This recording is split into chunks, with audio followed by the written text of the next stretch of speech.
Olá, queridos irmãos. Salut, bien-aimés frères, nous sommes aujourd'hui pour voir la deuxième semaine de la nourriture quotidienne.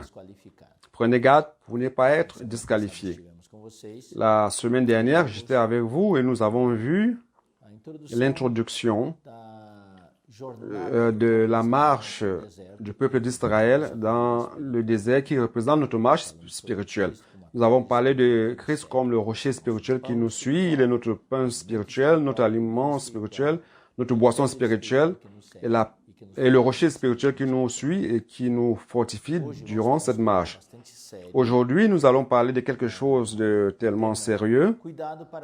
Le thème c'est prenez garde pour ne pas être disqualifié. Et c'est aussi le titre de la nourriture quotidienne elle-même. C'est-à-dire qu'il est possible que nous ne puissions pas terminer notre course. C'est pour cela que je voudrais vous lire 1 Corinthiens 10, versets 1 à 13. Frères, je ne veux pas que vous ignoriez que vos pères ont tous été sous la nuée et qu'ils sont tous passés à travers la mer. Qu'ils ont tous été baptisés par Moïse dans la nuée et dans la mer et qu'ils ont mangé le même aliment spirituel et qu'ils ont bu le même breuvage spirituel à la même source, car ils buvaient à un rocher qui les suivait et ce rocher c'était Christ. C'était le début de la marche, n'est-ce pas? Cela représente aussi notre baptême. Nous avons été sauvés et nous nous alimentons du Seigneur et nous continuons notre marche chrétienne. Alors, verset 5, il dit ceci, « Mais la plupart d'entre eux ne furent point agréables à Dieu puisqu'ils périrent dans le désert. » Ils ont été disqualifiés. Ils n'ont pas traversé la ligne d'arrivée. Ils ne sont pas arrivés à destination.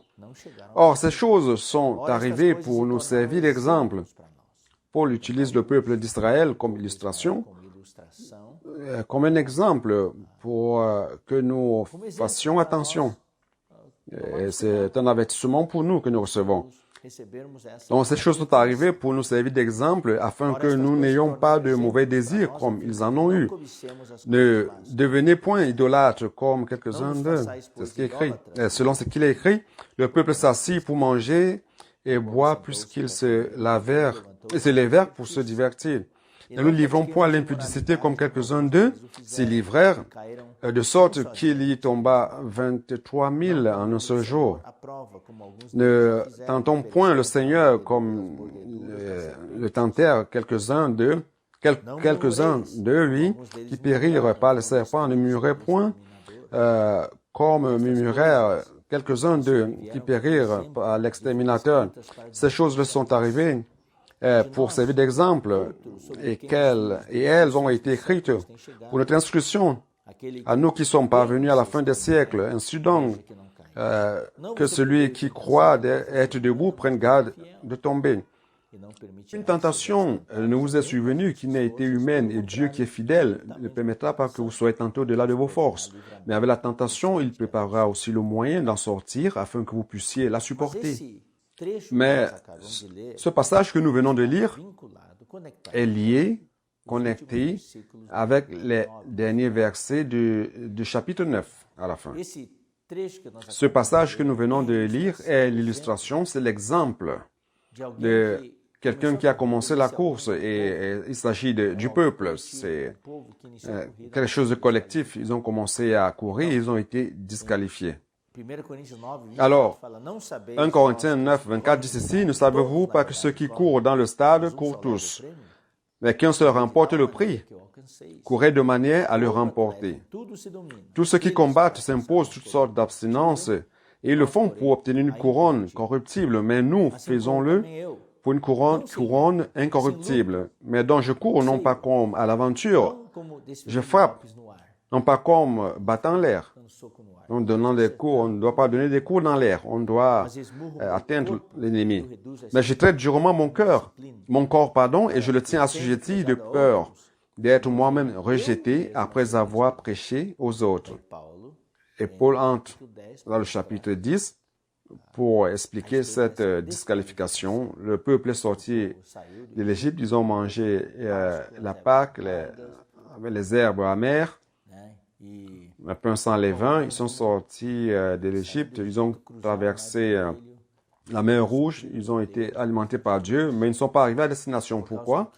À cause de ces éléments dont parle 1 Corinthiens 10. Je vais vous donner donc certains conseils. Vous lisez la nourriture quotidienne, tous les détails, les versets. Mais si vous voulez prendre l'esprit général, c'est 1 Corinthiens 9, 24 à la fin, et puis 1 Corinthiens 10, de 1 à 13.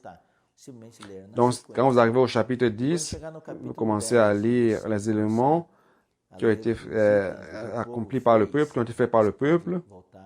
Vous pouvez retourner à l'Ancien Testament et lire les passages qui sont cités dans la nourriture quotidienne, dans Nombre et Exode, qui montrent en détail la désobéissance du peuple, les murmures du peuple, l'immoralité du peuple, le péché du peuple, etc. Donc, avec chaque verset, à chaque verset, vous avez un passage correspondant dans l'Ancien Testament. Donc, ce que nous avons lu dans 1 Corinthiens 10 nous montre que tout le peuple est sorti. C'était toute une génération qui a péri dans le désert. Donc, lundi, à partir du verset 23 jusqu'à la fin de mardi, nous avons ouvert une parenthèse pour expliquer le problème d'être baptisé par l'Esprit. Dans 1 Corinthiens 2, 10 dit ceci, dit que le peuple, 1 Corinthiens 10, 2, qu'ils ont été baptisés dans la mer, le peuple d'Israël. Dans le baptême dans la mer, c'est le baptême par l'eau, et dans les nuages, c'est le baptême par l'Esprit. Il y a beaucoup aujourd'hui beaucoup de concepts un peu imprécis sur le baptême. Donc, nous n'allons pas réussir à tout expliquer, mais on a expliqué d'une manière suffisante pour expliquer c'est quoi le baptême par l'Esprit Saint. Ça n'a rien à voir avec le thème central. Donc, aujourd'hui, nous allons laisser cela de côté dans ce tutoriel. Vous pourrez lire, c'est un point important, mais puisque le sujet de cette semaine, c'est prenez garde pour ne pas être disqualifié, nous allons donc laisser cela et entrer directement dans mercredi. Dans mercredi, nous voyons cet avertissement de ce que nous devons courir selon les règles. Donc, le titre de mercredi, c'est « Prenez garde pour ne pas violer les règles ». 1 Corinthiens 9, en fait, tout 1 Corinthiens à partir de la moitié de 1 Corinthiens 9 et 1 Corinthiens 10 sont complémentaires.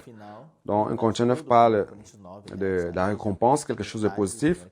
1 Corinthiens 10 parle de l'avertissement. L'avertissement qui correspond au dernier verset de 1 Corinthiens 9, verset 27, qui dit « Faites attention pour ne pas être disqualifié ». Dans Matthieu 25, c'est la parabole des vierges qui représente les chrétiens. Il ne s'agit pas seulement d'être... on parle des vierges, qui attendent, qui ont de l'huile dans leur vase. Donc, il y avait des sages et des folles. Et les folles ont été disqualifiées parce que quand le fiancé est venu, elle n'avait plus d'huile, les lampes étaient éteintes. Nous avons Matthieu 25 aussi, dans Matthieu 25 encore, la parabole des talents. Celui qui a reçu un talent, il l'a enterré, il a été disqualifié.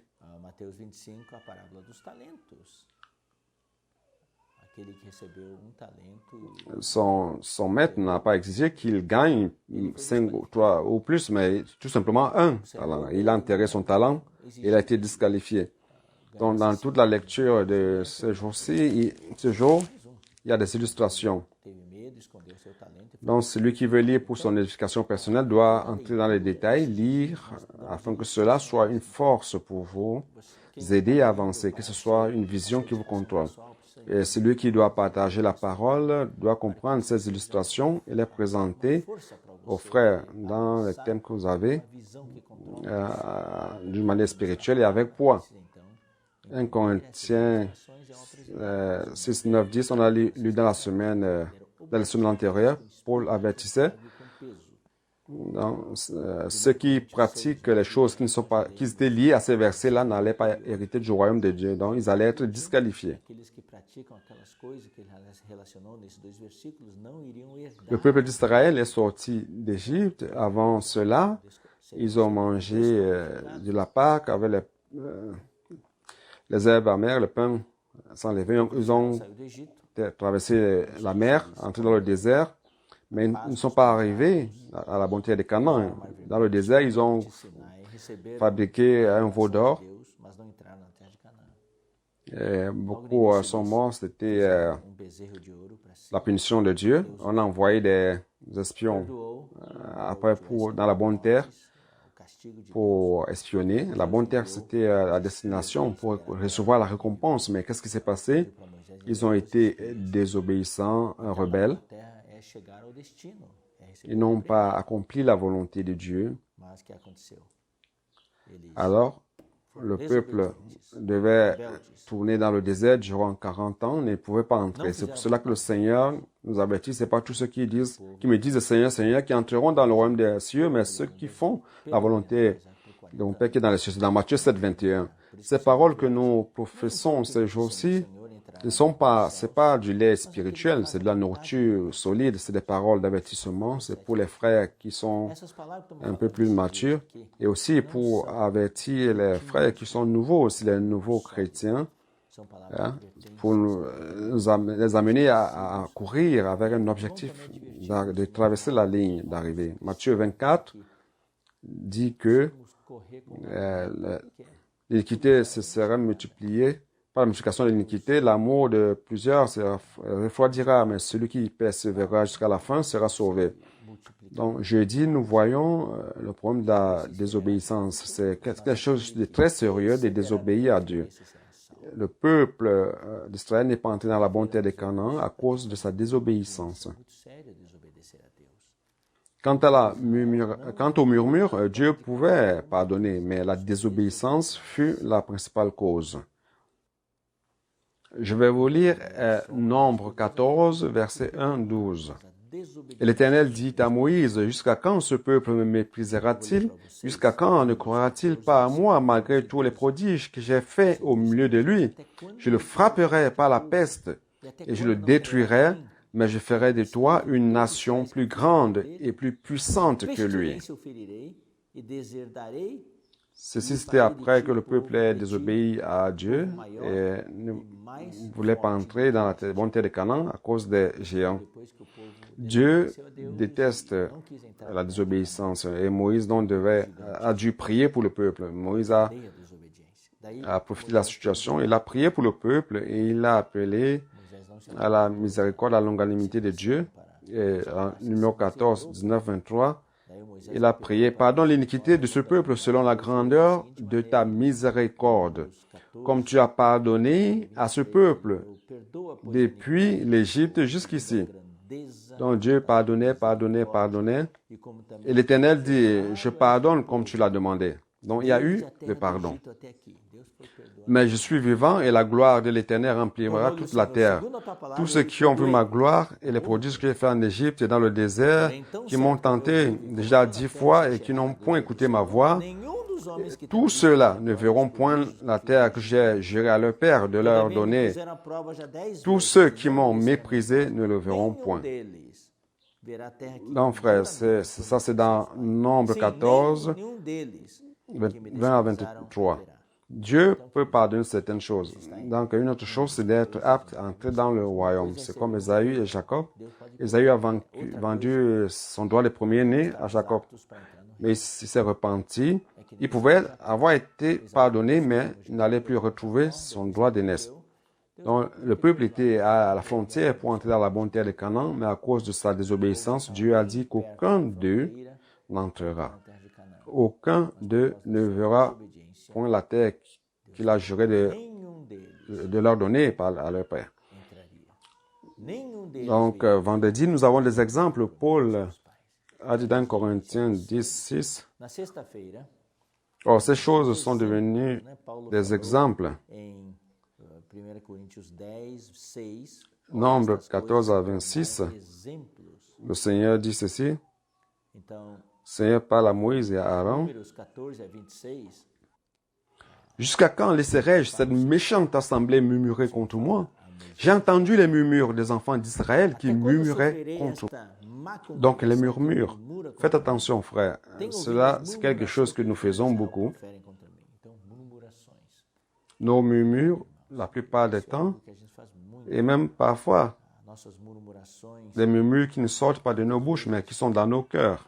Nous murmurons, nous revendiquons des choses, et Dieu écoute, et Dieu déteste les murmures. Donc faites attention, c'est quelque chose de terrible qui incommode Dieu. Alors, qu'est-ce que le Seigneur a dit? Nombre 14, 28 à 30. Dis-leur, je suis vivant, dit l'Éternel, je vous ferai ainsi que vous avez parlé à mes oreilles.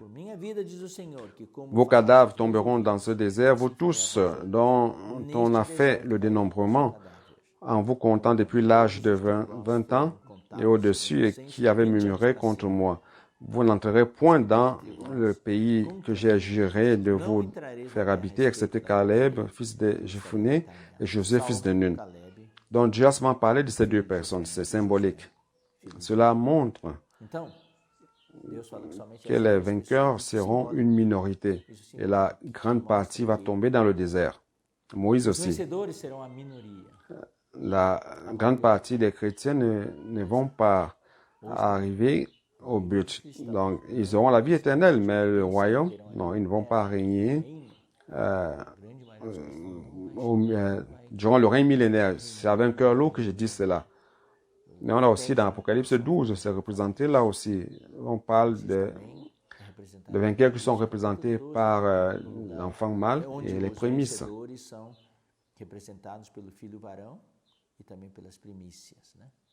Donc, si vous lisez vendredi entier, qu'est-ce que vous allez voir? Les murmures, murmures, les murmures.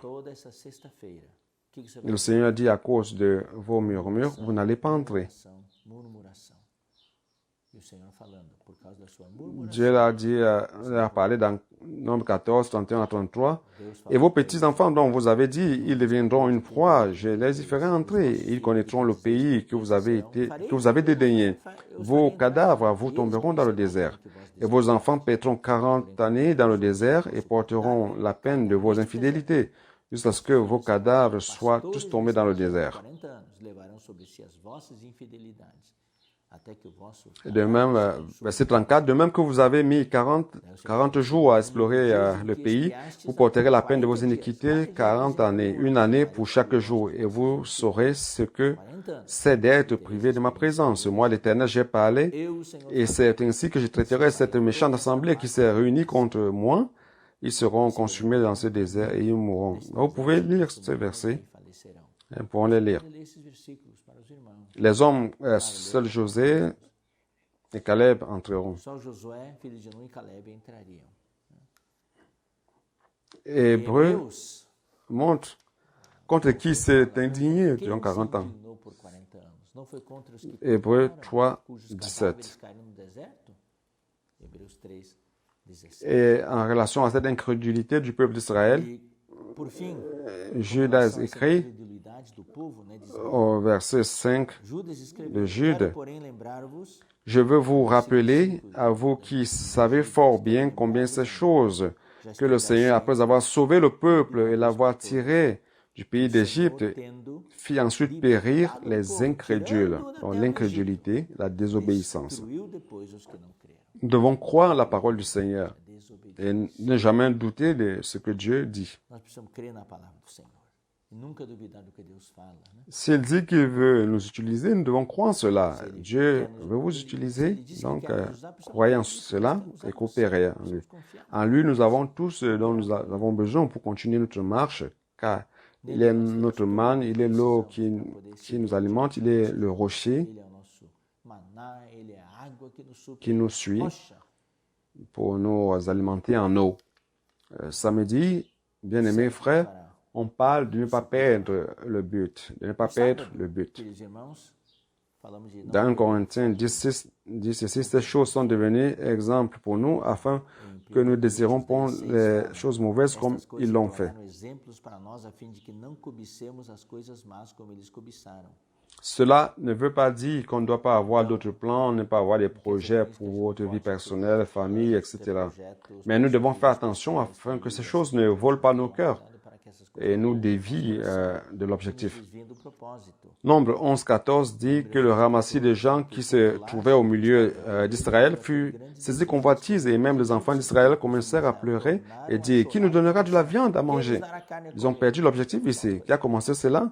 Le ramassis des gens sans identité qui vivaient dans la périphérie, n'étaient pas au milieu du peuple, sans identité. Alors, nous devons comprendre, bien-aimés frères, que aujourd'hui, dans cette course dans laquelle nous sommes, sur la dernière ligne droite, nous devons réellement être engagés et avoir un compromis et focalisé. Dans le livre Hébreux 3, verset 7 à 8 dit ceci, c'est pourquoi, selon ce que dit le Saint-Esprit aujourd'hui, si vous entendez sa voix, n'endurcissez pas vos cœurs, comme lors de la révolte, le jour de la tentation dans le désert. Le verset 11 dit, c'est la conséquence. Je jurai donc dans ma colère qu'ils n'entreront pas dans mon repos. Le verset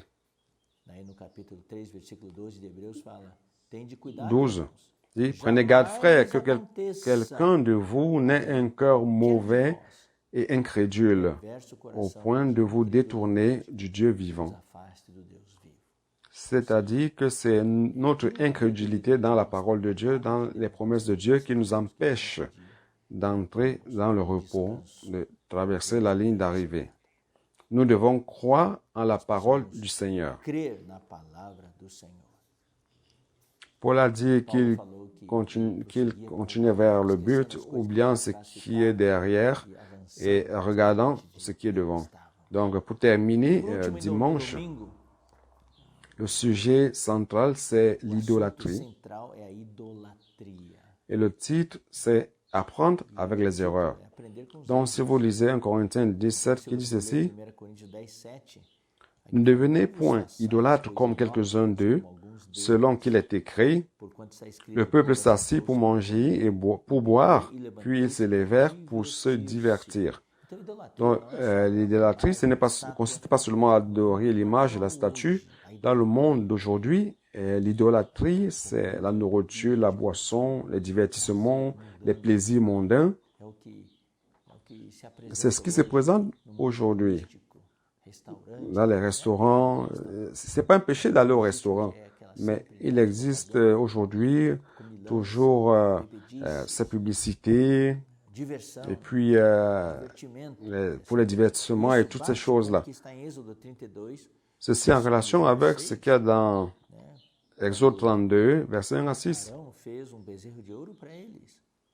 Lorsque Aaron leur a fait un veau d'or, dans le verset 6, le lendemain, ils se levèrent de bon matin et ils offrirent des holocaustes et des sacrifices d'action de grâce. Le peuple s'assit pour manger et pour boire et ils se levèrent pour se divertir. C'est le monde d'aujourd'hui.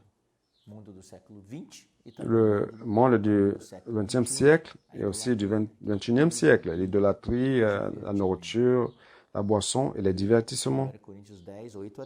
Corinthiens 10, 8 à 10 que nous avons lu aussi, qui dit ceci, « Ne nous livrons point à l'impudicité, comme quelques-uns d'eux s'y livrèrent, de sorte qu'il en tomba 23 000 en un seul jour. Ne tentons point le Seigneur comme le tentèrent quelques-uns d'eux, et périrent par les serpents, ne murmurez point, comme murmuraient quelques-uns d'eux qui périrent par l'exterminateur. » Donc tout ceci, ce sont des exemples. Vous pouvez lire les versets de l'Ancien Testament, c'est dans la nourriture quotidienne, toutes les références y sont. Vous pouvez lire afin de pouvoir les transmettre aux frères. Et c'est bon aussi pour notre propre apprentissage. Ce sont des illustrations qui montrent pourquoi le peuple est tombé dans le désert. Donc Philippiens 2, 14 dit ceci, « Faites tout sans murmurer. » Nous savons que les murmures ne font pas du bien à notre santé. il y a des effets psychosomatiques à cela. Dans Corinthiens 10, 11, il dit ceci, ces choses leur sont arrivées pour servir d'exemple et elles ont été écrites pour nous, notre instruction à nous, qui sommes parvenus à la fin des siècles. Nous sommes déjà à la fin des siècles. Donc, prenez garde. Le verset 12 dit ainsi, donc celui qui croit être debout, prenne garde de tomber. Pour terminer, il y a un verset merveilleux qui dit, aucune tentation ne nous est survenue et qui n'a été humaine. Et Dieu qui est fidèle ne permettra pas que nous soyons tentés au-delà de nos forces. Mais avec la tentation, il préparera aussi le moyen d'en sortir afin que vous puissiez la supporter. Dans la séquence, c'est 1 Corinthiens 9, 24 à 27, qui nous avertit. Tout cela, c'est dans le contexte de la récompense. Alors, attention, la récompense est là, mais il y a un danger d'être disqualifié. Le chapitre 10, de 1 à 13, nous montre les cas pourquoi le peuple d'Israël a été disqualifié et toutes les illustrations qui servent d'exemple y sont. Donc, c'est une parole d'encouragement courant et avec persévérance pour recevoir la récompense, mais prenez aussi garde d'un autre côté à cause de l'incrédulité, les murmures, la désobéissance, le manque d'unanimité, le manque d'unité peut nous faire être disqualifiés. Donc, que Dieu puisse nous donner la force à chacun de nous afin que nous puissions avancer. C'est la parole que je vous donne. Mettez un like en bas et faites aussi des commentaires. Et au prochain tutoriel.